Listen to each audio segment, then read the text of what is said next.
It's difficult to believe, but you're looking at a mountain of smoke. Yes, industry has housekeeping problems too. Smoke, the product of industry, was collected in special smokestacks, compressed into pellets like these, and piled here. Until 8 years ago, when this pile was started, all of this smoke was in the air that people were breathing.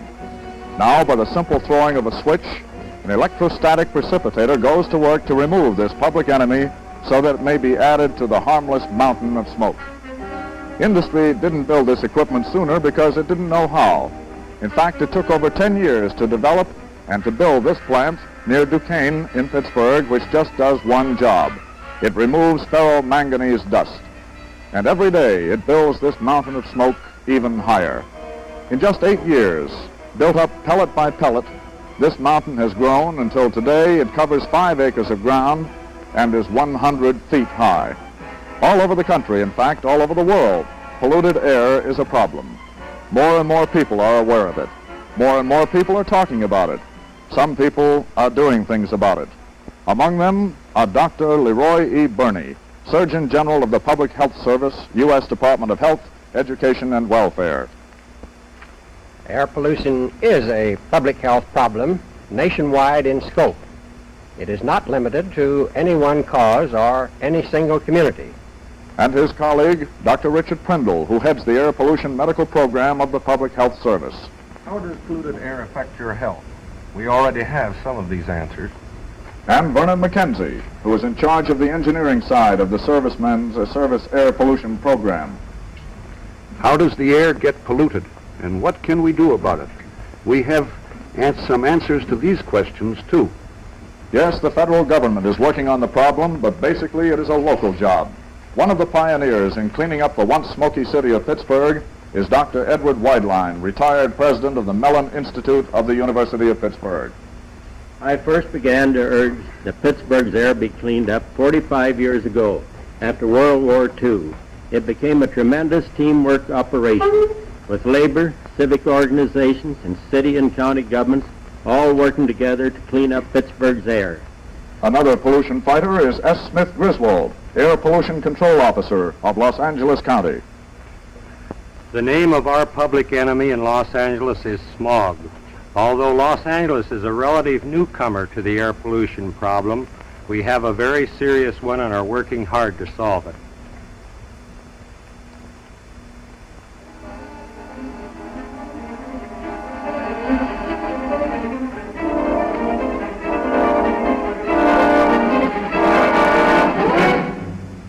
This is Public Enemy, the story of man suffering from the byproduct of his own progress. The story of air pollution. This isn't a problem just for the experts. Everybody causes it. Everybody can help to whip it. Backyard incinerators and open rubbish burning. Factory emissions. Automobile exhausts. Refinery, chemicals and fumes. Burning leaves. And open burning dumps. Those sources cause things like this to happen in a community. The problem of clean air is a major one in many parts of the country.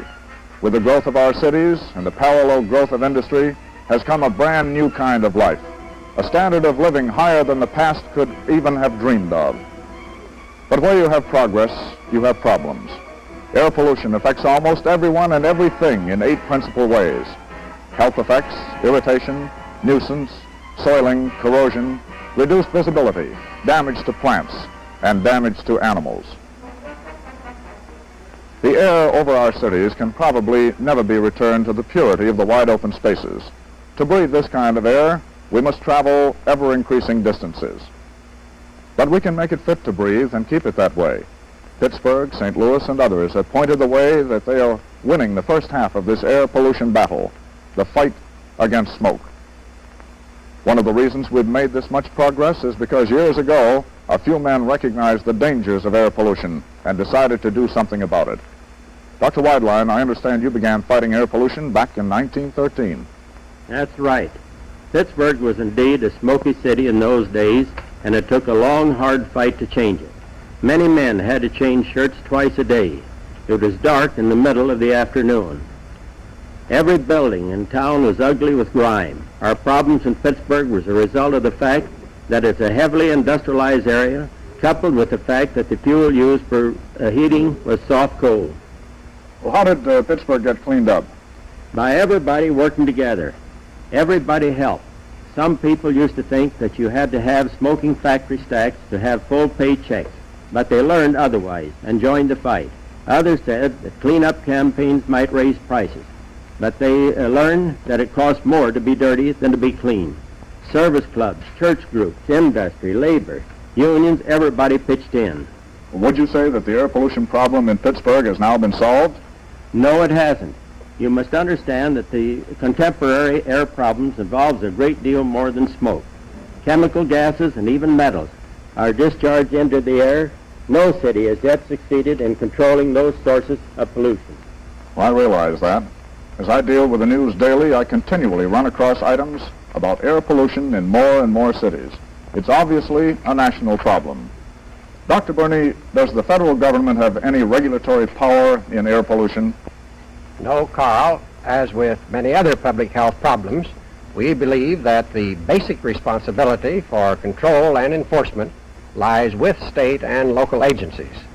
Our job is to contribute to research on problems that are national in scope, both in our own laboratories and through grants to other institutions, and to assist states and communities by providing technical assistance to them and by helping to train air pollution specialists.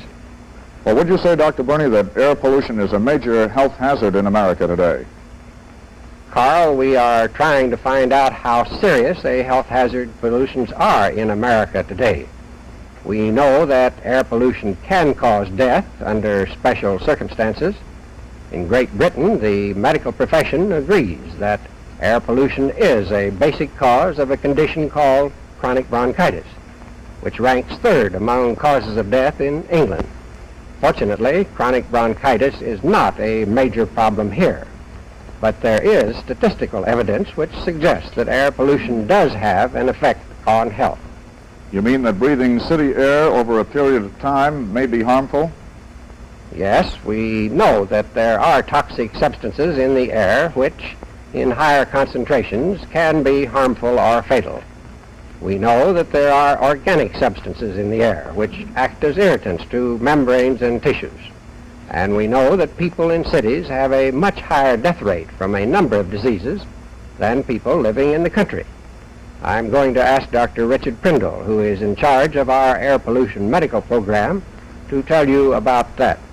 The difference between urban and non-urban death rates for lung cancer, cancer of the digestive system, and arteriosclerotic heart disease is pretty dramatic.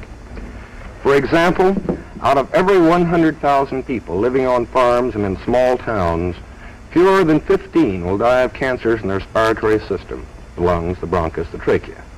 But in big cities, what happens? The death column rises. About twice as many will die of these diseases. We get the same kind of picture with cancer of the stomach and esophagus, and with heart disease. And you blame air pollution for this?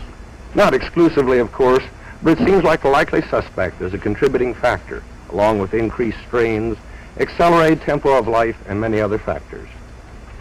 Well, I can see how the kind of air you breathe might affect your respiratory system, but why do you think it affects the digestive system and the heart? We don't know exactly what happens to the pollutants when they get inside us, but we know that many air pollutants are swallowed.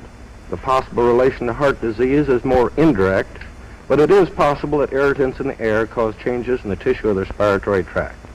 These changes hamper breathing, and this, in turn, affects the heart and circulatory system. I gather that most of the medical research is an attempt to find out whether the pollutants which man puts into the air, some of which we cannot even see or smell, stay in our system, building up gradually or causing progressive damage, slowly undermining our health. Exactly. We already know, of course, that intense pollution can and does kill. It has happened